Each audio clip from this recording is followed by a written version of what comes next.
आज हम पाइथन को रिकैप करने वाले हैं। पाइथन के कमेंट्स के बारे में पढ़ेंगे। पाइथन के कमेंट्स में जब हम सिंगल लाइन कमेंट लिखना होता है तो हम हैशटैग के बाद कमेंट लिखते हैं, और जब हमें मल्टी लाइन कमेंट लिखना होता है तो हम सिंगल कीवर्ड को ट्रिपल टाइम प्रयोग करते हैं या डबल कीवर्ड को ट्रिपल टाइम प्रयोग करते हैं, और उसके अंदर हम टेक्स्ट लिख देते हैं, जैसे कि आप उदाहरण के तौर पे यहाँ नीचे देख सकते हैं। अब हम आगे चलते हैं। प्रिंट स्टेटमेंट हमें कंसोल में या टर्मिनल में प्रिंट करने के कुछ काम आता है, और हम प्रिंट स्टेटमेंट के अंदर बहुत सारी वैल्यूज़ दे सकते हैं कोमा से सेपरेट करके। ये सभी वैल्यूज़ को एक लाइन में दिखा देगा आउटपुट के समय। सेपरेटर क्या करता है, सभी जितने भी हमने डाटा दिया है प्रिंट के अंदर कोमा से सेपरेट करके वो उन सभी को सेपरेटर में जो हम वैल्यू देंगे वो कॉमनली ऐड कर देगा सबके बिटवीन में। एस्केपिंग कैरेक्टर्स के बारे में हम आगे देखेंगे, हम एस्केपिंग कैरेक्टर का कैसे प्रयोग करते हैं, और हम प्रिंट के अंदर यूनिकोड भी प्रिंट करा सकते हैं, इमोजीज भी प्रिंट करा सकते हैं। ये भी बहुत आसान था। अब हम आगे चलते हैं। प्रिंट के अंदर एंड का भी प्रयोग कर सकते हैं हम। एंड और सेपरेटर दोनों अलग अलग हैं। एंड क्या करेगा, एंड बाय डिफ़ॉल्ट /n होता है। जब हम एंड खुद डिफाइन करते हैं तो प्रिंट जो है दूसरी लाइन में दूसरा प्रिंट नहीं करेगा। एंड अगर हम बदल देंगे तो हम डिफ़ॉल्ट बिहेवियर बदल देते हैं /n वाला। /n क्या है, एस्केप करैक्टर में दर्शाते होते हैं, वो बताया होता है वहाँ पे। फॉर्मेटेड स्ट्रिंग के बारे में पढ़ते हैं। फॉर्मेटेड स्ट्रिंग जैसे जावास्क्रिप्ट में टेम्पलेट लिटरल्स होते हैं, वैसे यहाँ फॉर्मेटेड स्ट्रिंग्स का एक कॉन्सेप्ट है। हम वेरिएबल्स को इजीली डिफाइन कर सकते हैं। हम फॉर्मेटेड स्ट्रिंग का प्रयोग प्रिंट स्टेटमेंट में भी कर सकते हैं। अब हम आगे देखते हैं। डाटा टाइप्स क्या होता है। डाटा के प्रकारों को हम डाटा टाइप्स कहते हैं। Numeric type, sequence type, mapping types, ये सभी ये डाटा टाइप्स हैं। न्यूमेरिक टाइप्स में क्या क्या जाता है, इंट यानी होल नंबर, फ्लोट यानी डेसिमल नंबर्स, कॉम्प्लेक्स यानी numbers with the real and imaginary parts. Sequence type में क्या जाता है, लिस्ट क्या होती है, म्यूटेबल होती है, ऑर्डर्ड कलेक्शंस होती है। ट्रिपल क्या होती है, इम्यूटेबल ऑर्डर्ड कलेक्शंस होती है। STR क्या होता है, इम्यूटेबल सीक्वेंस ऑफ कैरेक्टर्स होता है। रेंज क्या होता है, इम्यूटेबल सीक्वेंस ऑफ नंबर्स होता है। ये सभी सीक्वेंस टाइप्स के डाटा टाइप्स हैं।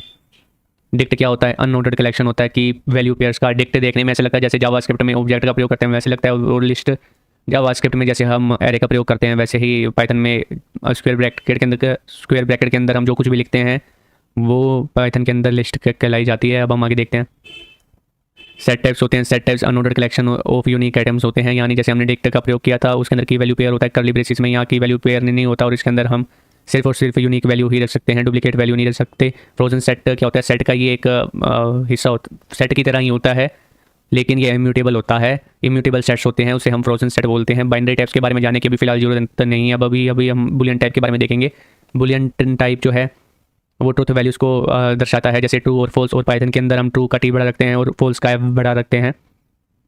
स्पेशल टाइप्स में आ जाता है नन टाइप। नन टाइप क्या रिप्रेजेंट करता है, जब भी कोई भी वैल्यू नहीं होती तो हम नन टाइप का प्रयोग करते हैं। ये एक स्पेशल टाइप है। अब हम वेरिएबल्स के बारे में पढ़ेंगे। एक वेरिएबल क्या होता है, एक वेरिएबल एक नाम होता है जो वैल्यूज़ को रेफर करता है। कौन सी वैल्यूज़ को, जो स्टोर होती हैं मेमोरी के अंदर। ये हमें अलाउ करता है स्टोर करने के लिए या मैनिपुलेट करने के लिए डाटा को एक प्रोग्राम के अंदर। वेरिएबल क्रिएट कैसे करते हैं, वेरिएबल का नाम लिखते हैं, उसके बाद हम असाइन करते हैं उसको इक्वल टू ऑपरेटर का प्रयोग करके। उसके बाद हम वैल्यू दे देते हैं जिसको हमने असाइन करना है। वेरिएबल के नाम के रूल क्या हैं, वेरिएबल स्टार्ट होना चाहिए किसी भी अल्फ़ाबेट लेटर से, चाहे वो कैपिटल हो चाहे वो स्मॉल हो, या तो वो अंडरस्कोर से भी नाम उसका स्टार्ट हो सकता है। वेरिएबल जो होते हैं वो लेटर्स या नंबर्स कंटेन कर सकते हैं और अंडरस्कोर भी कंटेन कर सकते हैं, लेकिन वेरिएबल किसी भी नंबर से स्टार्ट नहीं हो सकता। वेरिएबल जो होते हैं वो केस सेंसिटिव होते हैं, यानी माई बार ऐसा लिखा हो और ऐसा लिखा हो, दोनों ही अलग अलग वेरिएबल माने जाएंगे पाइथन के अंदर। और पाइथन के अंदर हमें जिस टाइप का डाटा स्टोर कर रहे हैं वेरिएबल में, ये हमें अलग से डिफाइन नहीं करना पड़ता। पाइथन अपने आप समझ लेता है कि किस टाइप का वैल्यू हम स्टोर कर रहे हैं वेरिएबल के अंदर। जैसे कोटलिन में होता है, हमें खुद बताना पड़ता है कि वैल्यू जो हम स्टोर कर रहे हैं वो इंट है कि फ्लोट है कि कौन सी वैल्यू है। पाइथन में ऐसा नहीं होता। अब हम आगे देखते हैं। ये उदाहरण दिया गया है, वेरिएबल्स का प्रयोग किया गया है स्टोर करने के लिए अलग अलग डाटा टाइप्स को, जैसे आप यहाँ देख सकते हैं। डायनामिक टाइपिंग क्या होती है, Python uses dynamic typing, meaning you can change the type of a variable by changing a new value by assigning a new value. जैसे उदाहरण के तौर पर जो इम्यूटेबल वैल्यूज़ होती हैं, हमने एक वेरिएबल में उदाहरण के तौर पर हमने इम्यूटेबल वैल्यूज स्टोर कर ली। अगर हमें इन्हें चेंज करना है तो हम चेंज तो नहीं कर सकते, लेकिन जो वेरिएबल है वो वापस से असाइन जरूर कर सकते हैं एक नए डाटा टाइप से। हम वेरिएबल्स को डिलीट भी कर सकते हैं, ये बहुत अच्छी चीज़ है, हमें करना चाहिए। मेमोरी पे कम लोड पड़ता है। डिलीट करने के लिए वेरिएबल को हम डाल लिखते हैं, उसके बाद वेरिएबल का नाम लिखते हैं। अब हम आगे देखते हैं। ऑपरेटर्स हम देख रहे हैं, अर्थमेटिक ऑपरेटर, जैसे मैथ में होता है प्लस माइनस। एस्टेरिस्क का मतलब है मल्टीप्लिकेशन और फॉरवर्ड स्लैश का मतलब है डिवीजन। डबल फॉरवर्ड स्लैश का मतलब है फ्लोट डिवीजन। हमें डिवीजन करके जो वैल्यू मिलती है वो डेसिमल में भी मिलती है कभी कभार। तो फ्लोर डिवीजन क्या करता है, उस डिवीजन के रिजल्ट का डेसिमल वाला हिस्सा हटा के हमें दे देता है। मॉडुलस क्या करता है, हमें डिवीजन में जो हमें रिमाइंडर मिलता है वो हमें देता है मॉडुलस। और डबल एस्टेरिस्क क्या करेगा, एक्सपोनेंशिएशन वैल्यूज पे करके देगा। जैसे 2 डबल एस्टेरिस्क 3 का मतलब है 2 टाइम्स 2। अब हमने ये भी देख लिया। अब हम आगे देखते हैं logical operators. And is a logical operator that returns the true if both are true. जैसे उदाहरण के तौर पे अगर ट्रू और फॉल्स दिया गया होगा और बीच में एंड दिया गया होगा, तो हमें अगर दोनों कंडीशन ट्रू होंगी तभी ही हमें ट्रू मिलेगा, नहीं तो नहीं मिलेगा। एंड का मतलब ये होता है जैसे ट्रू एंड फॉल्स, एक कंडीशन फॉल्स होगी तो हमें फॉल्स मिलेगा।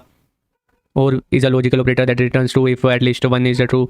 अगर दो कंडीशन में से एक भी कंडीशन ट्रू होगी तो हमें ट्रू मिल जाएगा। अगर हम और लॉजिकल ऑपरेटर का प्रयोग करेंगे जैसे ट्रू और फॉल्स, हमें ट्रू देगा। नोट क्या करेगा, जो भी हमें बुलियन वैल्यू मिल रही होगी किसी भी कंडीशन से, या जब कभी भी हम बुलियन वैल्यू के आगे नोट लगाएंगे तो वो क्या करेगा, बुलियन वैल्यू को अपोजिट कर देगा। जैसे नोट ट्रू हमें फॉल्स दे देगा। अब हम आगे देखते हैं असाइनमेंट ऑपरेटर्स क्या होते हैं। जब हम किसी भी वैल्यू पे, जैसे एक्स वैल्यू है, वेरिएबल है, उसके ऊपर हमने ऑपरेशन कराना है किसी भी अर्थमेटिक ऑपरेटर का किसी भी नंबर के साथ, तो हम क्या करते हैं, असाइनमेंट ऑपरेटर का प्रयोग करते हैं। जैसे इक्वल टू के आगे हम जो भी हमने अर्थमेटिक ऑपरेटर सीखे थे वो उनका प्रयोग कर सकते हैं, वो आप देख सकते हैं। अब हम आगे चलते हैं, ये भी बहुत आसान था। अब हम देखेंगे आइडेंटिटी ऑपरेटर्स। उसमें क्या आता है, इज आता है, इज नोट आता है। इस क्या करता है, चेक करता है कि अगर दो वेरिएबल्स सेम ऑब्जेक्ट को रेफर कर रहे हैं कि नहीं कर रहे। जैसे उदाहरण के तौर पे ए इज बी। इज नोट क्या करता है, इसका अपोजिट है, ये चेक करेगा कि दो वेरिएबल क्या सेम ऑब्जेक्ट से बिलोंग नहीं करते। ए इज नोट बी, ये भी अब आप जान गए। मेंबरशिप ऑपरेटर्स में इसके अंदर इन आता है, नोट इन आता है। इन चेक करता है कि क्या वैल्यू प्रेजेंट है किसी सीक्वेंस में। सीक्वेंस क्या होता है वो हमने पहले देखा था। ये सभी डाटा टाइप सीक्वेंस टाइप्स हैं, हम इन सभी पे प्रयोग कर सकते हैं, इनका और नोट इनका। इन क्या करेगा, चेक करेगा कि कोई वैल्यू प्रेजेंट है सीक्वेंस में, जैसे 5 इन आगे लिस्ट दी गई हुई है, वो चेक करके बताएगा कि 5 क्या उस लिस्ट में प्रेजेंट है, ट्रू दे दिया। ये किसी भी सीक्वेंस टाइप के साथ प्रयोग किया जा सकता है। नोट इन क्या करेगा, चेक करेगा कि वैल्यू प्रेजेंट नहीं है किसी भी सीक्वेंस में, ये बताएगा हमें, जैसे 6 नोट इन। और ये आगे लिस्ट दी गई है, अब आप जैसे देख सकते हैं 6 नहीं है तो मतलब ट्रू आएगा, ये इनका अपोजिट है, नोट इन। अब हम आगे देखते हैं बिटवाइज ऑपरेटर के बारे में पढ़ने की अभी फिलहाल जरूरत नहीं है, अभी हम आगे देखते हैं कंपैरिजन ऑपरेटर क्या होते हैं। हमें ये कंपेयर, जब भी दो वैल्यूज़ को कंपेयर करनी हो तो हम कंपैरिजन ऑपरेटर का प्रयोग करते हैं। डबल इक्वल्स टू चेक करेगा कि दोनों वैल्यू सेम है कि नहीं है। नोट इक्वल्स टू चेक करेगा, इसे भी आपको आता होगा। अब हम आगे चलते हैं। जब भी हम किसी भी वेरिएबल में जो भी वैल्यू होती है उसके डाटा टाइप को बदल देते हैं किसी और डाटा टाइप में, तो वो टाइप कास्टिंग कहलाती है। Type casting is the process of converting one data type into another. Python में often is done to ensure the operations are performed correctly और मीट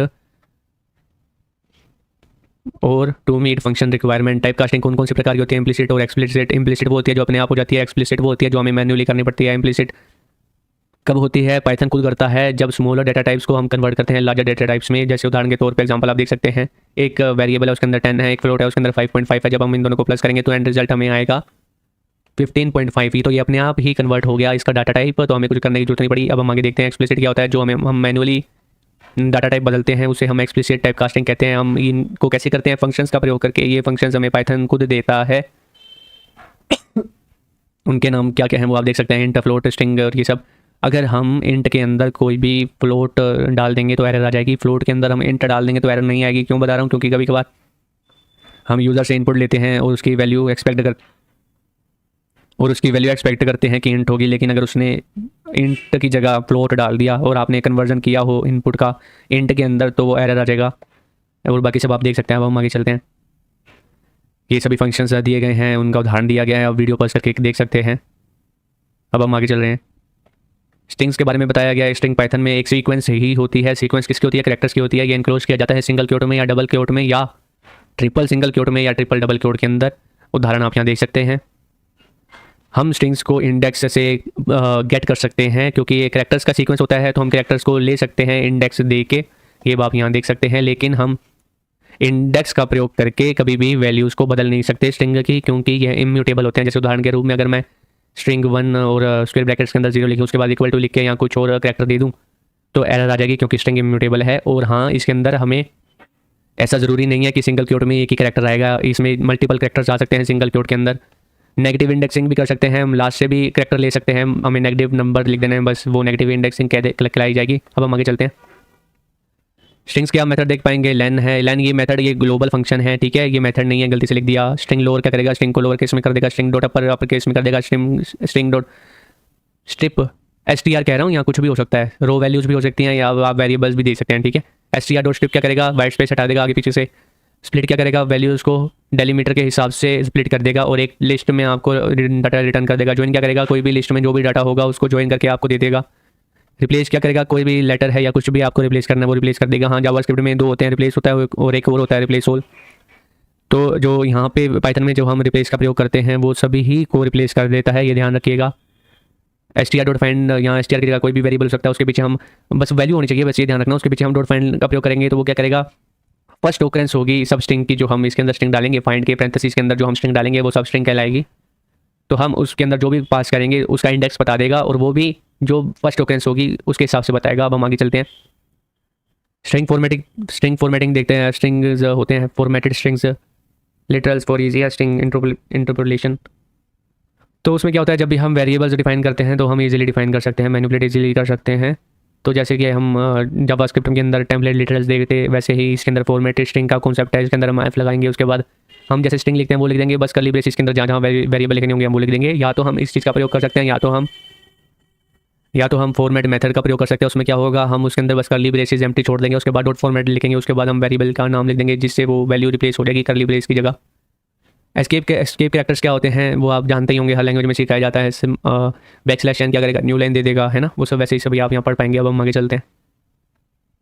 लिस्ट क्या होता है, एक लिस्ट में पाइथन में क्या होता है, ये ऑर्डर्ड कलेक्शन होता है आइटम्स का, और वो यूज़ किया जाता है डिफरेंट डाटा टाइप्स को स्टोर करने के लिए। इसमें बहुत सारे डाटा टाइप्स आ सकते हैं, ऐसी कोई बात नहीं है कि एक ही डाटा टाइप रखना है, एक ही प्रकार का डाटा टाइप रखना है, ऐसी कोई बात नहीं है इसके अंदर। लिस्ट जो होते हैं वो म्यूटेबल होते हैं, हम उसे बदल सकते हैं कभी भी एक बार असाइन करने के बाद, मतलब उसका कंटेंट बदल सकता है। कि इसका एक एग्जांपल दिया गया है कैसे हमें असाइन करना है। एम्प्टी लिस्ट हम ऐसे खाली स्क्वायर ब्रैकेट से असाइन कर सकते हैं। कभी कभार जब भी हमें एम्प्टी डाटा टाइप का प्रयोग करना होता है तो हम नहीं कर पाते, उसका उदाहरण हम देखेंगे।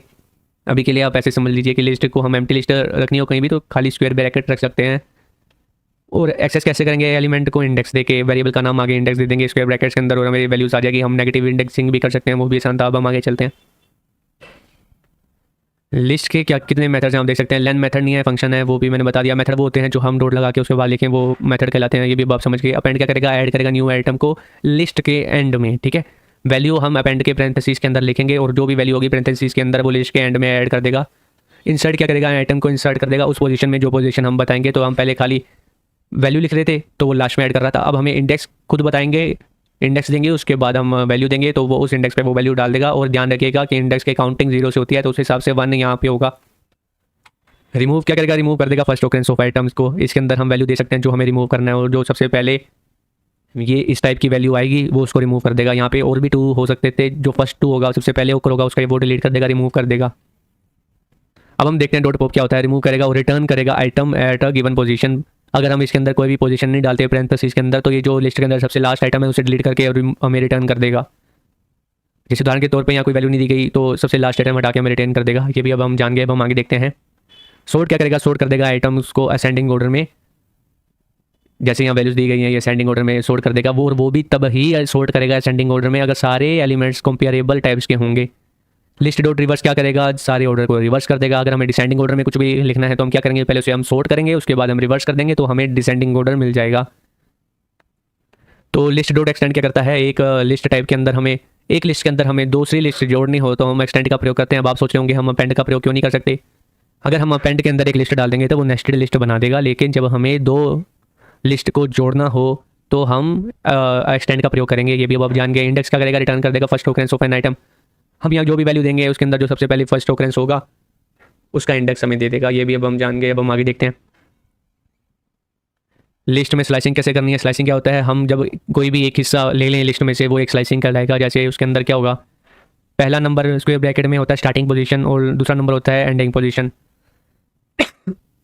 एंडिंग पोजीशन काउंट नहीं करी जाती। एंडिंग पोजीशन में जो कुछ भी होता है वो रिटर्न नहीं होता साथ में। अब आप ये जान गए होंगे। जैसे 1 2 3 तक जितनी भी चीज़ें वो रिटर्न कर देगा। नेस्टेड लिस्ट क्या होता है, लिस्ट के अंदर लिस्ट जैसे जावास्क्रिप्ट में नेस्टेड एरे होता है उस हिसाब से यहाँ पे नेस्टेड लिस्ट होता है। हमने देख लिया। हमें लिस्ट को एक्सेस कैसे करना है, नेस्टेड लिस्ट को सबसे पहले हम जैसे यहाँ 1 लिखा है तो यहाँ कितने नेस्टेड हैं, यहाँ 3 लिस्ट हैं एक लिस्ट के अंदर। तो ये हमें बता रहा है कि जो सबसे पेरेंट लिस्ट है उसका फर्स्ट एलिमेंट यानी कि ये 0 से काउंट होता है, तो मतलब ये इसका सबसे 0 वाले पोजीशन पे जो चीज़ है वो दीजिए, तो मतलब यहाँ 3 हमें मिलेगा। ये भी अब हम जान गए। अब हम आगे देखते हैं टपल क्या होता है। ये ऑर्डर कलेक्शन होता है ऑफ आइटम्स और अलग अलग डेटा टाइप्स स्टोर कर सकता है। टपल और लिस्ट में क्या अंतर होता है वो मैं बताता हूँ। यहाँ क्या लिखा है, लिस्ट क्या होता है, ऑर्डर कलेक्शन होता है। ये भी ऑर्डर कलेक्शन वो भी ऑर्डर कलेक्शन। ये भी डाटा टाइप स्टोर कर सकता है वो भी कर सकता है, लेकिन ये इम्यूटेबल होती है लिस्ट। और जो टपल होते हैं वो इम्यूटेबल होते हैं, बाकी सब चीज़ें सेम होती हैं लिस्ट में, ठीक है। तो ये इसके इम्यूटेबल होने के कारणवश यहाँ पे मेथड्स भी कम देखने को मिलेंगे हमको। जो इस पर प्रयोग हो पाए। हम कैसे करते हैं एम्प्टी टपल क्रिएट, ऐसे करते हैं, लेकिन जब हमें एम्प्टी टपल के अंदर खाली एक वैल्यू लिखनी हो तो हम एक वैल्यू लिख के बाद में कोमा देते हैं, क्योंकि कभी कभार पाइथन में जब भी हम पैरेंथेसिस में कुछ भी लिखते हैं तो वो मैथ के हिसाब से उसे सबसे पहले इवेल्युएट करने का प्रयास करता है, लेकिन हमें यहाँ इवेल्युएट नहीं करना है, हमें यहाँ टपल डिफाइन करना है, तो हम लास्ट में कोमा भी देते हैं ताकि ये मैथ की ऑपरेशन ना समझ ले इसको। हम एक्सेस कैसे करते हैं एलिमेंट्स को, हम इंडेक्स का प्रयोग करते हैं एक्सेस करने के लिए एलिमेंट्स को, जैसे कि हमने लिस्ट में देखा था। यहाँ 0 लिख देंगे, नेगेटिव इंडेक्सिंग के बारे में हम जानेंगे। अब हम आगे देखते हैं। टपल के फंक्शन मेथड्स आप देख सकते हैं बहुत कम है, क्योंकि ये इम्यूटेबल है। ये लेंथ जो है मेथड नहीं है, फंक्शन है। ये सभी में प्रयोग किया जा सकता है, ये बहुत ज़्यादातर प्रयोग होते हैं सभी के अंदर। टपल डॉट काउंट क्या करेगा, रिटर्न कर देगा और काउंट करेगा स्पेसिफाइड एलिमेंट्स को। मतलब हमें ये चेक करना है कि एक टपल के अंदर 2 कितनी बार प्रयोग किया गया है, तो वो काउंट करके हमें बता देगा। टपल डॉट इंडेक्स क्या करेगा, रिटर्न कर देगा इंडेक्स को सबसे पहली जो ऑकरेंस होगी स्पेसिफाइड वैल्यू की, वो जैसे ये एप्पल है, टपल के अंदर जो जब सबसे पहले एप्पल आएगा वो हमें वो रिटर्न करके दे देगा। ये भी बहुत आसान था। और ये इम्यूटेबल है, यानी अगर हम ऐसे असाइन करने का प्रयास करेंगे तो हमें एरर आ जाएगी। वो भी एरर कौन सी होगी, एरर का नाम होगा टाइप एरर। एरर्स के नाम भी ध्यान रखिएगा। अब हम आगे चलते हैं। डिक्शनरी डिक्शनरी होती है अनऑर्डर्ड कलेक्शंस ऑफ की वैल्यू पेयर। जब आप सोचेंगे अनऑर्डर्ड होती है तो फिर हम इसमें वैल्यू कैसे गेट करते हैं, कीज से हम गेट करते हैं। और जो भी हम कीज़ डिफाइन करते हैं वो कीज़ का डाटा टाइप यूनिक होना चाहिए, इम्यूटेबल होना चाहिए। मतलब कीज़ के उन डाटा टाइप्स को ही हम कीज़ के तौर पे प्रयोग कर सकते हैं जो यूनिक होंगे और इम्यूटेबल होंगे। ये भी अब हम जान गए। अब हम देखेंगे जैसे कि स्ट्रिंग्स, नंबर्स, टपल्स, ये सभी इम्यूटेबल डाटा टाइप्स है, तो हम इनका एज अ की प्रयोग कर सकते हैं। डिक्शनरी कैसे क्रिएट करनी है, एम्प्टी डिक्शनरी करली ब्रेसिस से कर लेंगे क्रिएट। उसके अंदर वैल्यूज की वैल्यू पेयर्स में डालते हैं। अब आप समझ पा रहे होंगे कि वैल्यू पेयर्स कैसे दिखते हैं। एक्सेस कैसे करना है वैल्यूज़ को, हम वेरिएबल का नाम लिखेंगे, उसके बाद स्क्वायर ब्रैकेट्स के अंदर हम कोमा दे के हम उसमें की का नाम देंगे, तो उस की पे जो वैल्यू होगी वो हमें रिटर्न हो जाएगी। ये भी अब हम जान गए। अब हम आगे देखते हैं डिक्शनरी में क्या क्या मेथड्स हैं वो आप देख सकते हैं। ये फंक्शन है, ये बताएगा कि कितने की वैल्यू पेज हैं एक डिक्शनरी के अंदर, और डिक्ट डॉट कीज हमें खाली डिक्शनरी की कीज रिटर्न कर देगा। ये एक कैसे करेगा वो आप देख सकते हैं यहाँ पे, ठीक है। डिक्ट डॉट वैल्यूज़ क्या करेगा, वैल्यूज़ रिटर्न कर देगा। जितनी भी वैल्यू एक डिक्ट के अंदर होगी किसी भी की के अंदर वो सभी हमें रिटर्न कर देगा। ये अब आप यहाँ देख पाएंगे। आइटम्स क्या करेगा, रिटर्न कर देगा व्यू ऑब्जेक्ट के की वैल्यू पेयर। डिक्ट के अंदर जितने भी की वैल्यू पेयर होंगे उसको रिटर्न कर देगा। जब हम डिक्ट डॉट आइटम्स का प्रयोग करेंगे तो डिक्ट डॉट गेट क्या करेगा, रिटर्न करेगा वैल्यूज़ को फॉर स्पेसिफाइड की, अगर वो वैल्यू इफ और अ default value if the key doesn't exist. यानी हमें किसी भी की का वैल्यू चाहिए डिक्शनरी में से, और अगर हमें वो नहीं मिलती तो हम गेट से ये भी बता सकते हैं कि डिफ़ॉल्ट वैल्यू क्या हमें भेज दे। पहले ये की आ जाएगी, उसके बाद डिफ़ॉल्ट वैल्यू यहाँ बता सकते हैं। उसके बाद अगर इसको की मिलेगी तो उसकी की वैल्यू दे देगा, नहीं तो 0 दे देगा वेरिएबल में, ठीक है। अपडेट क्या करेगा, अपडेट कर देगा डिक्शनरी को की वैल्यू के पेयर्स के हिसाब से दूसरी डिक्शनरी से। जैसे दिखा रहा हूँ, जब हमें कभी भी डिक्शनरी में से की वैल्यू पेयर को अपडेट करना हो या उसके अंदर वैल्यू नहीं ऐड करनी हो तो फिर हम क्या करते हैं, अपडेट मेथड का प्रयोग करते हैं। यहाँ क्या लिखा है, अपडेट्स द डिक्शनरी विद की value pairs from another dictionary और फ्रॉम एन इटरेबल ऑफ की वैल्यू पेयर्स। इसके अंदर हम डिक्शनरी दूसरी भी डाल सकते थे और या तो हम खुद भी की वैल्यू पेयर्स यहाँ दे सकते थे, ठीक है। अब हम आगे चलते हैं। Common dictionary methods dot pop का प्रयोग कर सकते हैं। ये रिमूव कर देगा स्पेसिफाइड की को और रिटर्न कर देगा वैल्यू को। जैसे कि हमने यहाँ की का नाम दिया तो इसने क्या किया, रिमूव कर दिया उस की को, और जो वैल्यू स्टोर थी की के अंदर वो भी हमें रिटर्न कर दी। डिक्ट डॉट क्लियर क्या करेगा, रिमूव कर देगा सभी आइटम्स को एक डिक्शनरी से, कोई भी कुछ भी नहीं रहेगा डिक्शनरी के अंदर अगर हम डिक्ट डॉट क्लियर का प्रयोग करेंगे। Immutability of keys must be immutable tags, वो हमने देख लिया था। स्ट्रिंग, नंबर, टपल्स ही इम्यूटेबल हैं, तो हम इन्हीं का एज अ की प्रयोग कर सकते हैं, जबकि वैल्यू कुछ भी हो सकती है, इम्यूटेबल या इम्यूटेबल। उदाहरण आप यहाँ सब देख सकते हैं। अब हम आगे देखेंगे, 2 मिनट दीजिएगा। सेट्स के बारे में नहीं पढ़ा ना हमने, ठीक है। सेट्स क्या होता है, unordered collections of unique elements होते हैं। दिखने में तो ऐसा लगता है कि ये डिक्शनरी के अंदर ही लिखा गया है, लेकिन इसके अंदर की वैल्यू पेयर्स नहीं होते। इसके अंदर खाली वैल्यूज़ होती हैं और इसमें डुप्लीकेट वैल्यूज़ क्रिएट नहीं कर सकते और नहीं रख सकते कोई भी डुप्लीकेट वैल्यूज़। उदाहरण के तौर पे a set is an unordered collection of unique elements. Set are mutable, हम इसे बदल भी सकते हैं, रिमूव भी कर सकते हैं, ऐड भी कर सकते हैं इसमें डाटा, ठीक है। एम्प्टी सेट कैसे क्रिएट करना है, हमें ये इसका प्रयोग करना है। अगर हम खाली करली ब्रेसेस इसका प्रयोग करेंगे तो वो से डिक्शनरी समझ लेगा, ध्यान दीजिएगा। और इस सेट मेथड का प्रयोग हम टाइप कन्वर्जन में भी करते हैं, वो भी अब आपको ध्यान होगा। हम एलिमेंट्स सेट विद एलिमेंट्स, ये आप देख सकते हैं उदाहरण सेट फ्रॉम अ लिस्ट। हम आप क्या कर रहे हैं, लिस्ट को कन्वर्ट कर रहे हैं सेट में, तो इसमें लिस्ट में जो भी डुप्लीकेट वैल्यूज होगी वो हट जाएगी। ये भी अब हम समझ गए, ये टाइप कन्वर्जन में देख लिए, ये देख लिया होगा आपने टाइप कन्वर्जन में। अब हम देखते हैं एक्सेसिंग एलिमेंट्स क्या करेगा। सेट्स आर अनऑर्डर्ड, यानी इसका कोई ऑर्डर नहीं है। हम जो भी ऐड करेंगे वो ज़रूरी नहीं है कि बैक में ऐड होगा या फ्रंट में ऐड होगा, ये अनऑर्डर्ड है। हम इन्हें एक्सेस भी नहीं कर सकते इंडेक्स का प्रयोग करके। तो इसका प्रयोग क्या करेंगे? हाउएवर यहाँ क्या लिखा है, you can check for membership using the in keyword. ठीक है, जैसे कि हमें देखना है कि एक वैल्यू एक सेट के अंदर है भी कि नहीं है, तो हम इससे प्रयोग करके देख सकते हैं। जैसे एप्पल्स इन माई सेट हमें ट्रू रिटर्न कर देगा अगर ये वैल्यू उस सेट के अंदर होगी, नहीं तो हमें फॉल्स रिटर्न कर देगा। तो हम इसका प्रयोग तब प्रयोग कर सकते हैं जब भी हमें कोई भी ब्लॉक्ड आईपी एड्रेस की लिस्ट रखनी हो जो डुप्लीकेट नहीं होनी चाहिए एक सर्वर पे, तो फिर हम सेट्स का प्रयोग कर सकते हैं। अब हम आगे देखते हैं सेट्स के क्या क्या मेथड हैं। डॉट ऐड है, ये ऐड कर देगा किसी भी चीज़ को उसके अंदर सेट्स के अंदर। जैसे आप देख सकते हैं रिमूव, हमें इसके अंदर पैरेंथेसिस के अंदर वो वैल्यू देनी होती है जो हमें रिमूव करनी हो, वो भी हमने देख लिया। डिस्कार्ड क्या करेगा, remove specified element without using. तो मतलब हम रिमूव भी वही काम करता है, डिस्कार्ड भी यही काम करता है। किसी भी वैल्यू जो हमने दी होगी इनके पैरेंथेसिस के अंदर उसे रिमूव कर देगा सेट्स में से। लेकिन अगर वो वैल्यू एग्जिस्ट नहीं करेगी सेट के अंदर तो जो रिमूव मेथड है वो एरर रिटर्न कर देगा, और डिस्कार्ड मेथड एरर नहीं रेज करेगा अगर उसको वो वैल्यू नहीं मिली सेट में। पॉप क्या करेगा, रिमूव करेगा और रिटर्न कर देगा arbitrary elements from the set. जैसे कि अब हमने पॉप किया तो remove an element from the sets, कोई भी एक वैल्यू सेट में से रिमूव कर देगा पॉप। ठीक है, क्लियर क्या करेगा, सभी एलिमेंट्स को रिमूव कर देगा, सेट को क्लियर कर देगा। Union, intersection, difference in subset और ये इस सुपरसेट की अपने आप में एक बहुत बड़ा टॉपिक है, ये हम बाद में देखेंगे। अब हम आगे देखते हैं इफ और एल्स क्या होगा। इफ और एल्स कंडीशन कैसे करनी है हम देख सकते हैं। इफ लिखेंगे, कंडीशन लिखेंगे, उसके बाद नीचे जो कुछ भी होगा उससे इंटेंट कर देंगे। यहाँ पे ब्लॉक ऑफ कोड कहलाएगा, इसके अंदर कर्ली ब्रेसिस नहीं प्रयोग किया जाता। अब आप यहाँ देख पा रहे होंगे इफ एल्स कैसे लिखना है। अब हम आगे देखते हैं इफ एलिफ। एलिफ जैसे दूसरी प्रोग्रामिंग लैंग्वेज जिसमें एल्सिफ होता है, यहाँ पे हम एलिफ कहते हैं। इसके अंदर कंडीशन कैसे लिखनी है ये सब आप यहाँ देख पा रहे होंगे।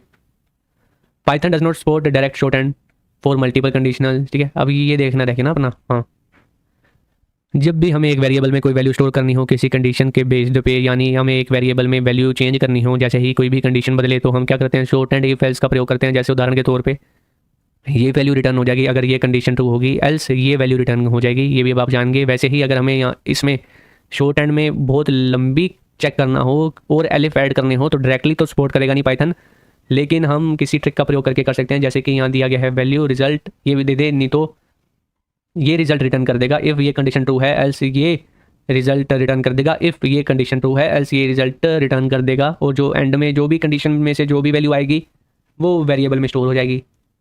ये अब आप देख सकते हैं एलिफ का हमने काम अलग तरीके से कर लिया, ये भी अब हम जान गए। अब हम आगे देखते हैं इफ़ एलिफ, उसमें अब आप जान गए होगे मल्टीपल एलिफ कैसे प्रयोग करना है ना। कंडीशंस लॉजिकल ऑपरेटर से कैसे करनी है वो भी अब आप जान गए होगे। नेस्टेड इफ स्टेटमेंट्स कैसे प्रयोग किए जाते हैं वो भी अब आप जान गए होगे, बहुत आसान था। अब हम आगे देखते हैं लूप्स के बारे में हम पढ़ेंगे। किसी भी एक काम को लूप बार बार कराना हो तो हम लूप्स का प्रयोग करते हैं। फॉर लूप का प्रयोग कैसे करते हैं वो आप देख सकते हैं।